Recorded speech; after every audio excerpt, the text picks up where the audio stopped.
Hi there, my name is Doro Kostake from the Sydney College of Divinity.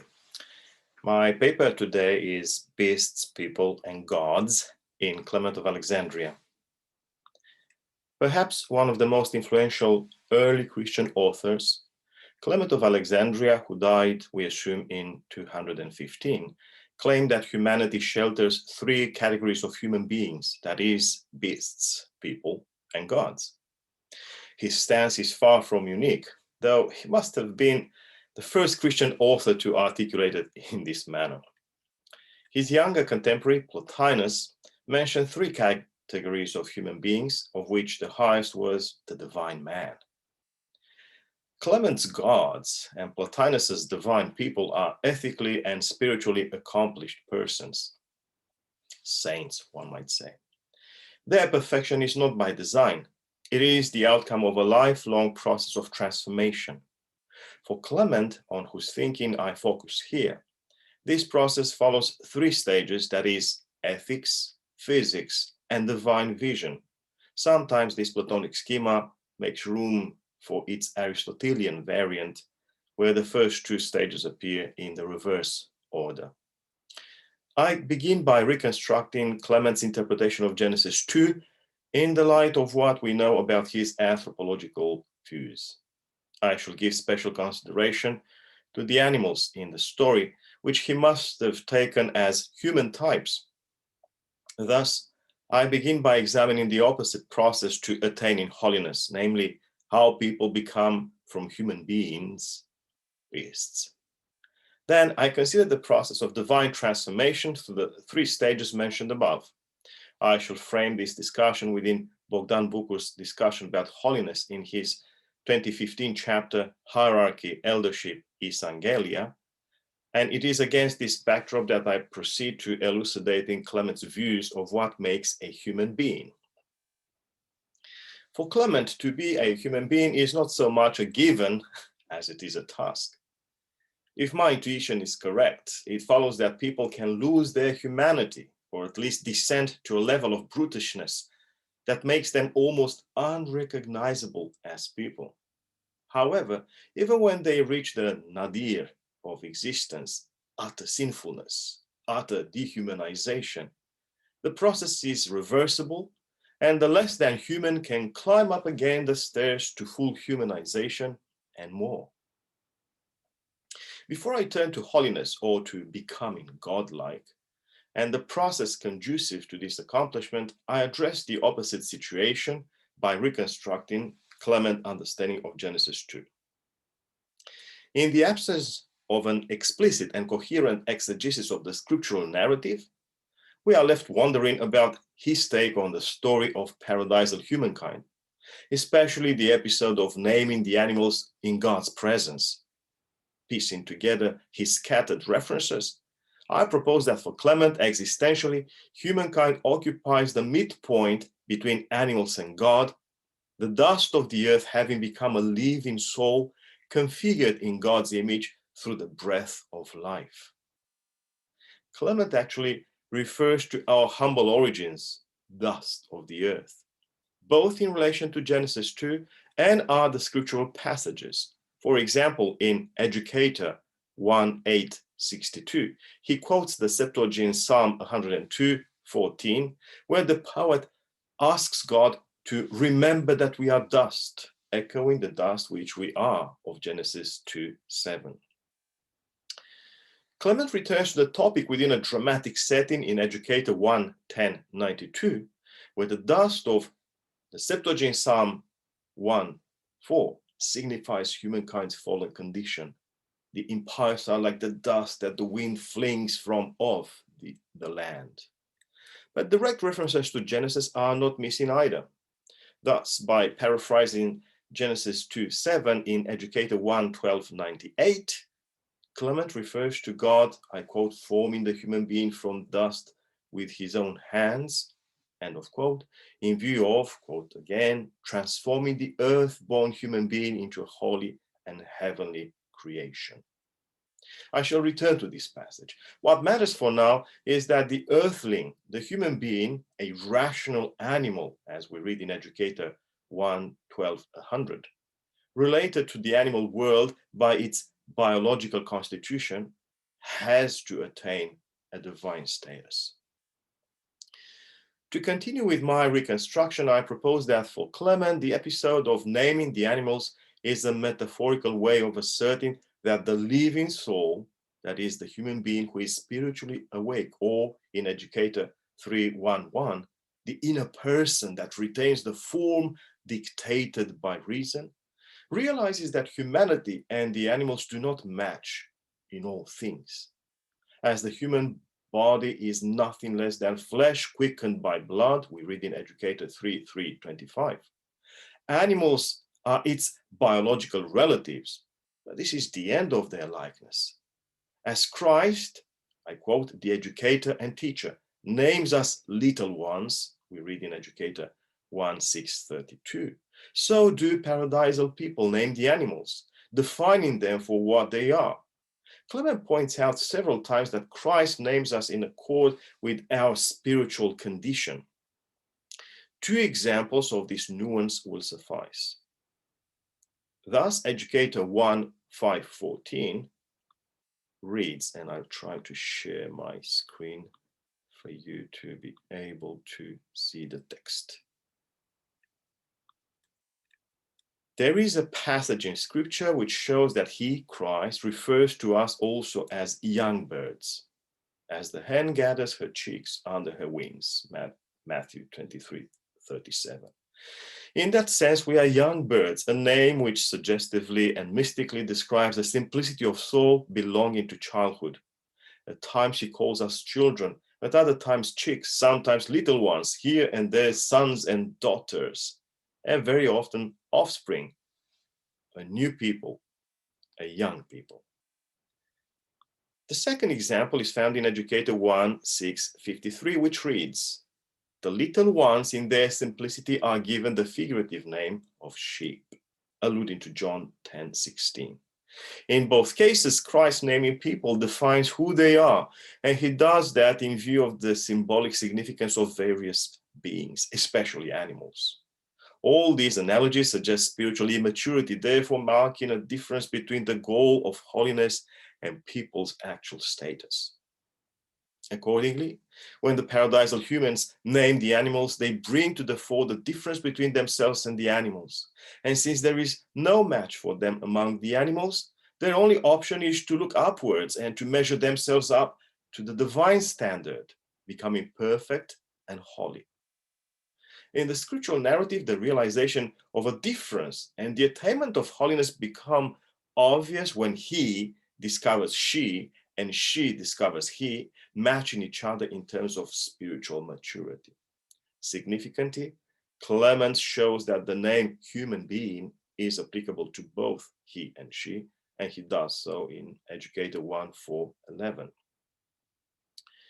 On this note, I turn to the matter of who, not what, are the animals of Genesis 2. Even a literal reading of the passage cannot miss that within a wisdom story meant as guidance for couples, the idea of having people seeking their matches among the animals looks peculiar. So would Clement think too, I suggest. And as he mentions animal analogies used by Christ in order to designate people's spiritual status, I'm of the view that Clement would ask, just as I did, who the animals are, not what they are. What gives me a reason to propose this is a well-known passage in Exhortation 1.4.1, where he speaks of Christ's song, the gospel, that is, which transforms animals into people. Here is the relevant part of the text. He, Christ, is the only one who ever tamed the most intractable of all wild beasts, people. He tamed birds, that is, superficial people, reptiles, that is, crafty people, lions, that is, angry people, swine, that is, sensual people, wolves, that is, rapacious people. By the way, all translations are, most of them belong to me. Elsewhere, Clement tells us that people are reformed by the word by whom they are tamed, as though they were wild beasts, caught as though they were fishers, and restrained as if they were birds. We read in Educator 3:12.99. Christ's song restores the humanity of people that resemble animals. It follows that by animals, Clement understands people. Accordingly, for him, the animals who receive their name, their definition from the saints in the scriptural story, are people.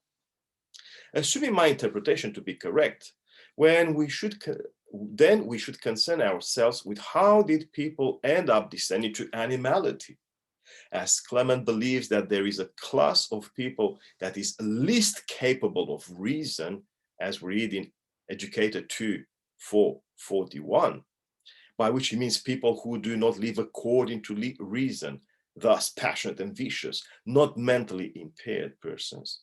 Then the way from humanity to animality is by surrendering to the instincts, to irrational drives. Nevertheless, regardless of how low human beings can descend, existentially speaking, not all is lost for them. The process can be reversed. It is at this juncture that I must briefly discuss Clement's interest in two classical curricula, with the Platonic Stoic one outlining personal progress to the stages of ethics, physics, and vision, or epoptics, and the Aristotelian one prescribing advancement from physics to ethics to vision. The main difference between these curricula consists in the Platonic view that people should change life and embrace virtue in order to proceed to contemplating nature and attain a higher insight, while the Aristotelian one believes in solid information about the nature of things as a prerequisite for moral life and for spiritual attainments. More important is, however, that these curricula have a common denominator that appeal to Clement. Implicitly, both outlines promote the optimistic idea that people can transcend their condition by pursuing the rigorous discipline of training for life. And Pierre Hadot is our master here, of course. Related, both entail the conviction that should they observe the curricula, people can actually reach perfection. Clement was intensely interested in both the ideal of perfection and the curricular pursuit of it. Accordingly, he addressed these classical patterns as such, as well as under the guise of a soteriological schema that focuses on Christ's activity. I've written about this, can't provide you now all the references. In articulating the path to perfection or holiness, he developed the classical triadic patterns against the backdrop of a complex framework that he dubbed holy gnosis or ecclesiastical gnosis. An excellent analysis of his iteration of the journey to holiness is Bogdan Bucur's study, Hierarchy, Eldership, Isangelia, in 2015, which outlines the following stages: Christ's work of restoring human integrity, people receiving baptism, ascetic endeavors, becoming compassionate, experiencing successive angelic or angelomorphic transformations. Finally, deification. The allocated time does not permit me to expand on these matters, but the following illustration from Educator 1:12-100, partially quoted above, gives us a very good idea about Clement's view of perfection. And let me share again my screen. Here's the text. The reason that he formed people from dust with his own hands, gave them a second birth through water, increase through the Spirit, education by the word, thereby guiding them surely to the adoption of sons and daughters, and to salvation with holy precepts, was precisely that he might transform the earth-born human being into a holy and heavenly creation by his coming, that is his incarnation, and accomplish the original divine command, let us make humankind in our image and likeness.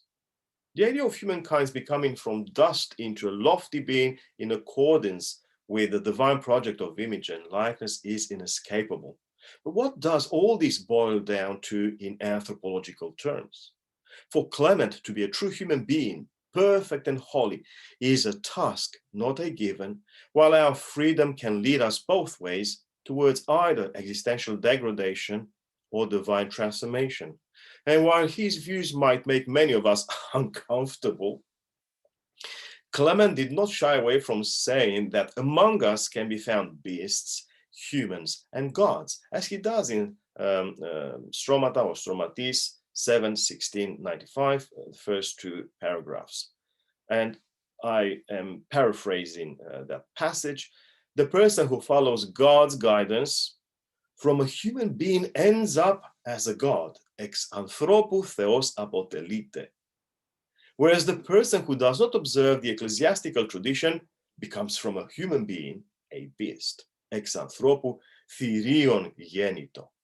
Of course, all are members of our species, but they are on different stages of actualizing the fact of being human, namely noble. Clement's conviction was by no means isolated. Decades later, Plotinus likewise mentioned three categories of people: somatic, psychic, and divine in the fifth Ennead 9:1, 16 to 21. Of course, I cannot present the whole passage here. Corresponding to Clement's gods, Plotinus's third kind, triton genos, are the divine human beings, theon anthropon, who possess a clear vision of the higher radiance. That was a genitive there, so I should have transformed it into the nominative. For both Clement and Plotinus, this triple typology was the natural outcome of Platonic anthropology, where a human being is composed of body, soul, and spirit. The proportion in which one or other of the three anthropological elements becomes dominant conditions the person's existential state. The existential classification of people in three categories, especially the conviction that they can reach perfection, holiness, thus becoming gods, must originate, however, in a more profound phenomenon. As Peter Brown has shown, the 2nd century witnessed the emergence of the holy man, whose proximity left no doubts about what represented the true definition of being human. By contrast, people who did not display the hallmarks of holiness were a yet unfulfilled promise. In turn, people who surrendered to base instincts were merely beasts. Ultimately, it is the evidence of the saints walking among people that led Clement to build his axiological ladder of beasts, humans, and gods. In conclusion, while what we wish to become depends on our free will, Clement encourages us to envisage an anthropology of transformation, which aims for the highest stage of the human experience, becoming gods by living a holy life. Thank you.